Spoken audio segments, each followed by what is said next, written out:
OU football will need to find a new way to celebrate their touchdowns. Conservatives crash a committee meeting on Capitol Hill, and grab your jackets because chilly fall weather is coming. This is OU Nightly.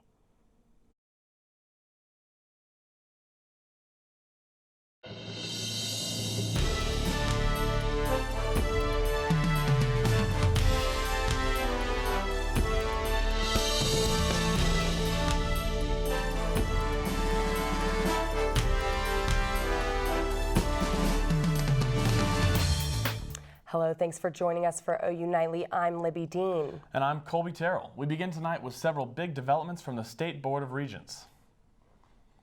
The first big development is the naming of a new chairman. Gary Pearson takes over the position in March of 2020. Not long after that, another regent announced his immediate resignation. Renzi Stone tweeted he would be stepping down effective immediately. Other items discussed last night and early this morning included making it easier for military members to be able to transfer with ease between Oklahoma's universities and free lodging for patients commuting from other parts of the state for treatment at OU's Stevenson Cancer Center in Oklahoma City. Later in the day, things got contentious at the Regents meeting as a group of students spoke out about the new hire in the role of Vice President of Diversity and Inclusion. OU Nightly's Cheyenne Plummer is following this breaking story and joins us from the newsroom. The new hire is Brenda Hypolite. Students we talked to had no issue with that, but they want to make sure the person who has been in that role temporarily, Jane Arungu, remains part of the university. Something that is very upsetting to me and a lot of other students, faculty, and staff that have shared their concerns with me is that we're not doing our best job of keeping and retaining people that are on campus that are really doing the work and making changes for students at the university. Following Joy Douglas's statement to the board regarding frustration felt in the announcement of the change in leadership, OU President Joseph Harris responded and offered further discussion. Thank you for caring enough to come here and spend this time. The second thing is we can't have anything fall through the cracks in this in terms of students, but also Dr. Arungu and the importance she has here at the university. So it's a change of roles. It's not a change of overall impact to the institution. So she'll be involved, and I know you and I wanted to sit down and talk. I'll make sure that you and I sit down and meet and talk so I can go through this in more detail. Douglas wants students to know that even if it's not the popular opinion, always stand up for what you think is right. As a student, we have that power, and you have the power to change things. You have the power to make things happen. So if you're passionate about something and there's something that you really care about and want to change, use your voice. Arungu will remain in office until January 2020, and that they will be exploring other leadership opportunities going forward. Back to you at the desk. Thank you, Cheyenne. Republican Representative Matt Gaetz of Florida led nearly 24 fellow conservative Congress members into a closed-door interview of Deputy Assistant Defense Secretary Laura Cooper today. Representative Jim Jordan justified the party's crashers, saying members were frustrated with not being able to see what's going on in the ongoing impeachment investigation. Democratic Representative Ted Lieu had this to say. A number of Republican members who were not on the committee's jurisdiction tried to go into this SCIF area, a secured area. They also brought in their cell phones, which is a violation. They violated the House rules by trying to crash committees, of which they don't sit on. All of this is an attack right on the investigation. The disruption delayed the hearings, and one interview ran 5 hours behind schedule. The weather has been pleasant lately, but it looks like we may be seeing a bit of a change. Nash, what do you have for us? Yeah, that's right, guys. So far, it has been a beautiful day today across really much of Oklahoma. 76 degrees here in Oklahoma City, 75 in Norman, and the warmest of the bunch, 83 down to our southwest in Lawton. However, we are tracking a cold front right now. It's going to really throw a wrench in our plans this evening into tomorrow afternoon. It's going to bring much cooler temperatures. As you can already see, Woodward down to 72, Guyman in the 60s as these winds now shifting out of the north. They're going to work their way into Norman later tonight, even bring us a chance of rain. Now, coming up, I'll let you know those rain chances. Also a forecast for OU's matchup against Kansas State this weekend. Guys, you're not going to want to miss this coming right up. Thanks, Nash. And there is new information tonight about just how many tornadoes hit the Dallas-Fort Worth area Sunday night. The National Weather Service surveyed the area and says a total of 9 tornadoes touched down during the storm system. This is video of one of the strongest, an EF3 that hit Rockwall. a city just northeast of Dallas. Tornadoes also hit in the Dallas city limits along with the DFW suburban cities Garland, Rockwall, Rowlett, and Midlothian. A Sooner tradition is set to return in the spring, but for now we may have to live without it. Nicole and Nielsen joins us live. That's right, guys. It is official. The OU Athletics Department has told us that the schooner is out for the rest of the season. Among students eating and studying, the Sooner schooner of 1965 stands in the Oklahoma Memorial Union. This schooner was just a gift to the university. It wouldn't be until 1980 that the schooner would become the official mascot of OU, making its celebratory laps on the field after each score. Yet its importance today is elevated, reminding students of the resilient spirit of OU after a tragic tip-over accident occurred over the weekend. Watch her ability to roll. When she hits the ground, nice roll. I gasped. I just went, oh my God. I couldn't believe what I was seeing. Fast forward over 40 years later, OU has had multiple schooners and multiple accidents. Prior to Saturday, the last one occurring in 1993. But now the OU Athletics Department is telling us that the schooner won't be returning to Owen Field for the rest of the fall season due to its damage.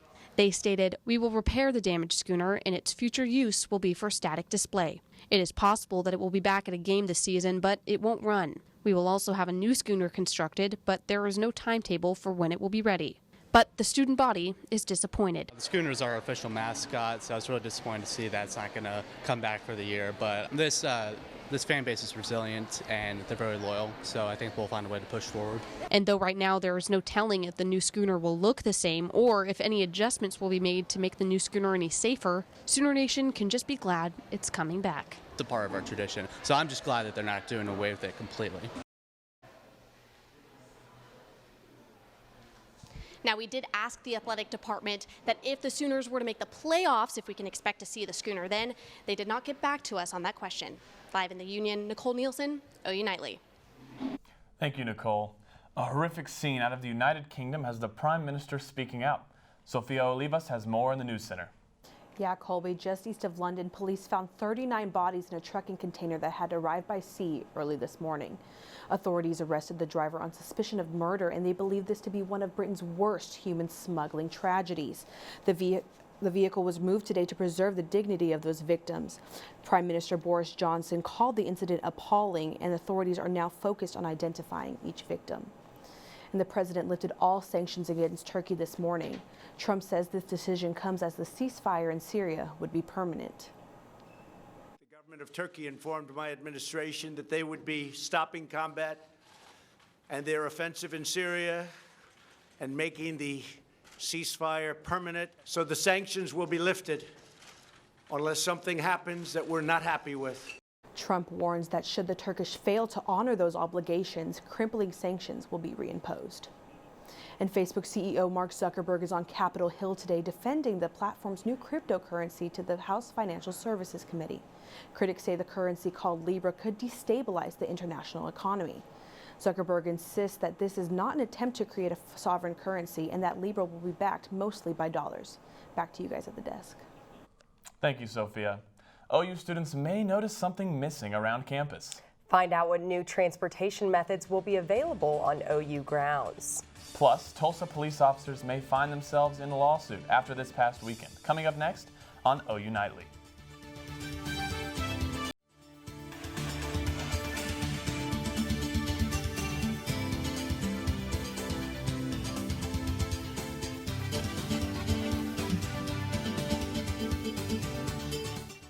The university's Crimson Cruiser bikes are being phased out for electric options. The pedal-powered two-wheelers will be replaced with electric scooters and bikes.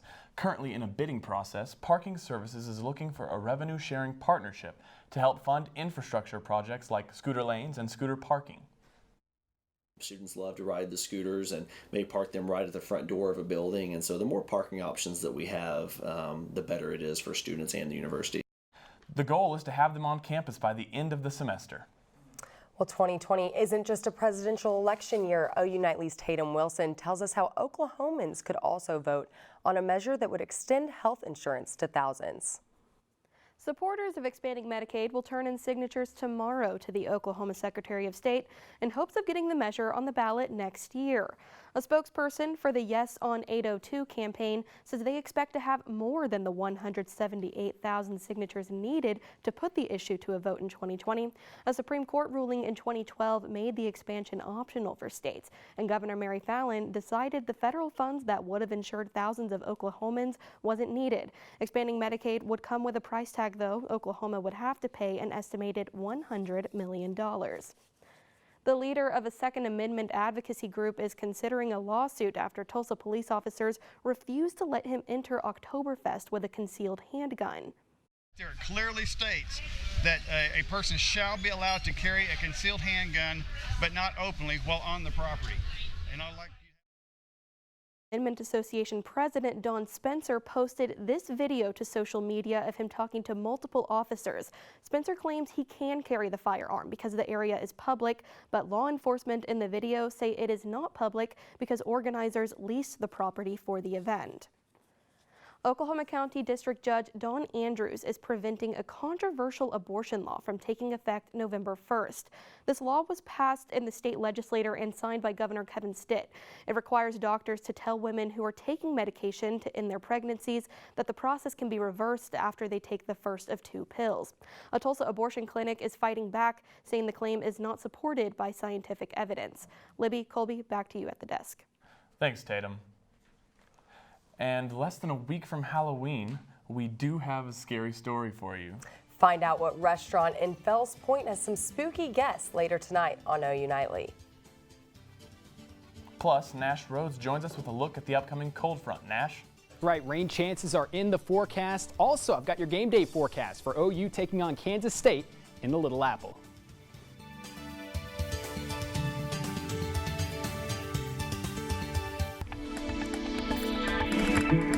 Welcome back to OU Nightly. Here's a live look at downtown Oklahoma City. Right now, we do have a few clouds out there. It wasn't the case this afternoon, though, as we've really had a beautiful Wednesday afternoon. Temperatures in the upper 70s, and that's really the case for much of central Oklahoma. As you can see here, 75 in Oklahoma City, 83 down there in Lawton. Notice to our northwest, though, our friends in the Panhandle are at 66 degrees. That's because a cold front is slowly making its way across Oklahoma right now. It's set up shop over Oklahoma City. As this continues to move down to the southeast, it's going to have significant impacts on our temperature and rain chances. As we look tonight, rain is in the forecast, but once these winds now shift out of the north, our temperatures are going to drop into the 40s, and Guyman all the way down at the freezing mark, 32 degrees. Now let's look at those rain chances, though. Here's future radar. As you can see, this is at 4 o'clock right now.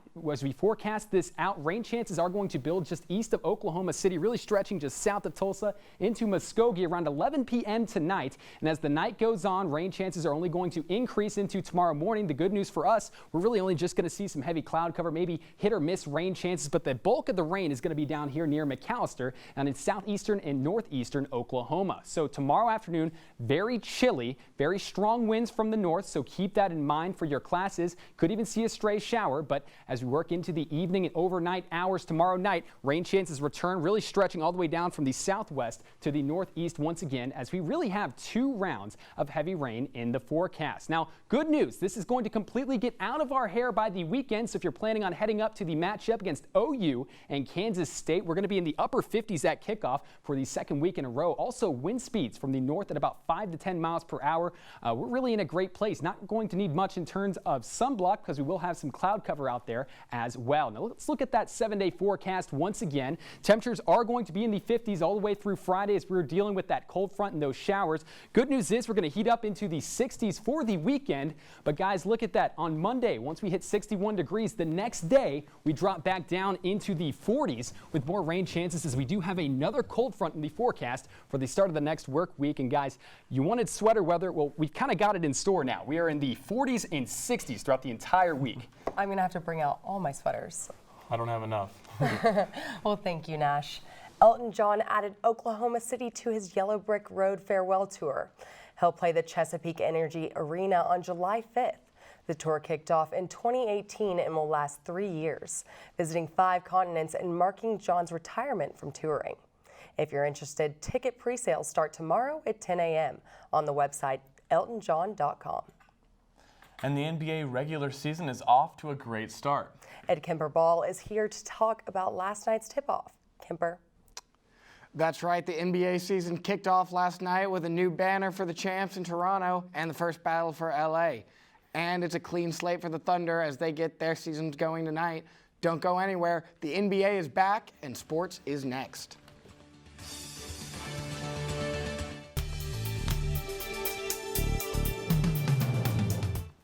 Welcome back to OU Nightly. I'm Kemper Ball, and there is a lot happening in sports this week. The Sooners travel to the Little Apple this weekend to take on Kansas State at, you guessed it, 11 a.m. The Wildcats currently sit at 4-2 and are coming off a win versus TCU. The Sooners are focused on the opponent off the field, but certainly are not overlooking the opponents in the stands. It's hold about 50,000. Yeah. Seems like it's like 70,000 right now. And honestly, I don't know how. It's just very deceptive, and the crowd do a great job of just staying in the game and try to keep their team motivated. It was louder than I thought it would be. I don't know how much they hold, but I just remember because I was hurt that year, so I really got to pay attention to that stuff, that they were pretty loud, and it was a good environment. The World Series got off to an exciting start last night in Houston between the Nationals and the Astros. It was a fight to take Game 1, but the Nats' 20-year-old outfielder Juan Soto was up for the challenge. A single, a double, and a huge home run proved to be just what Washington needed to secure the franchise's first ever victory in a World Series game. Game 2 is set for tonight at 7 p.m. in Houston. The NBA season officially started last night with the defending champion Toronto Raptors debuting some new bling and a banner to match. After the ring ceremony, and the champs had a tough opponent with the young New Orleans Pelicans. While the absence of Pelicans' first overall draft pick Zion Williamson was a disappointment for NBA fans, the action on the court did not let us down. Raptors forward Pascal Siakam was everywhere in this one, racking up 34 points and 18 rebounds, playing like he's earned every penny of that new max deal he just got. The Raptors managed to squeak by an overtime win to kick off the season. And on to the matchup everyone's been waiting for, the battle for LA. Kawhi making his Clippers debut, LeBron bringing back the chalk toss. It is a great time for basketball in Los Angeles. The LeBron-Kawhi matchup got started right away with a beautiful baseline fade from the King. But the silent assassin was not to be outdone in his new home and came back with a huge left-handed dunk. Don't forget, LeBron's got some help this season from Anthony Davis, who showed up with 25 points and 10 boards in his LA debut. The Clippers take round 1 of the revamped rivalry, and oh yeah, they did it without 6-time All-Star Paul George, who was out with an injury. And the season tips off for 22 teams across the NBA, including the Oklahoma City Thunder. It was a crazy offseason for the entire NBA, but hardest for Thunder fans. With Paul George gone to team up with Kawhi in LA and Russell Westbrook reunited with James Harden in Houston, it's a new era for Thunder basketball, and one fans should be optimistic about. OKC comes into the year with trade rumors still circulating around both Steven Adams and Chris Paul, while holding some young talent in new additions Shai Gilgeous-Alexander and Danilo Gallinari.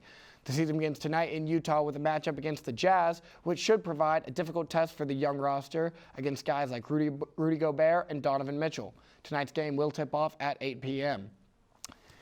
Guys, it was a long offseason. Sometimes didn't think we were going to make it, but we did it. Look at us. Look at us. Who would have thought? Not me. Look, I'm a big Mavs fan, but I do appreciate going to an OKC game, especially since they're so close to the Norman area. Should be a fun season for the Mavs, too. I'm excited. Well, thank you, Kemper. And if you are believe in ghosts or not, what's coming up next may totally creep you out.